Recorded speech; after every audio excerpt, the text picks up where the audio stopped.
এই মুহূর্তে আমি আছি ইট ভাটার ভিতরে। এর ভিতরে কিন্তু কাঁচা ইটগুলো নিয়ে আইসা এখানে কিন্তু আপনার কয়লা দিয়ে পোড়ানো হয়। ওটা কিন্তু বাম্বু, হ্যাঁ। এটা কিন্তু বর্তমানে এটা আপাতত বন্ধ। এই সিজনে কিন্তু বন্ধ ছিল, কোনো কাজ কাম করা হয় নাই। কেন করা হয় নাই জানেন? হয়তো বা মালিকের কোনো সমস্যা ছিল, না হয় মালিকে কোনো নেবার পায় নাই, যার কারণে কিন্তু ভাটাটা আমরা বন্ধ ছিল। তো দেখতে পারতেছেন এর ভিতরে কিন্তু সব খালি কাশফুল, আর খালি মনে করেন কাশফুলের গাছ। তো একটা জিনিস যখন কেয়ার করা হয় না, যখন যত্ন নেওয়া হয় না, তখন ওই জিনিসটা কিন্তু দিনে দিনে মানুষে মরে গেলেন তোরে যেরকম অবস্থা হয় ওরকম হয়। দেখেন এটা কিন্তু পুরাটাই জং ধরার মতো হয়ে গেছে।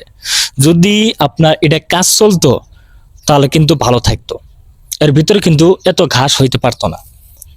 তো মনে করেন আমরা আশা করি সামনে বছর হয়তোবা এই ভাটা চালু হইতে পারে, তখন কিন্তু আর এরকম ইডি থাকবে না। তখন সব কিন্তু পরিষ্কার করে আবার আগের মতো চকচকা, একবার নতুন চকচকা বানাইবে। তো আজকের ভিডিওটা এই পর্যন্তই। সবাই ভালো থাকবেন আর আমার পেজটা সবাই ফলো করবেন।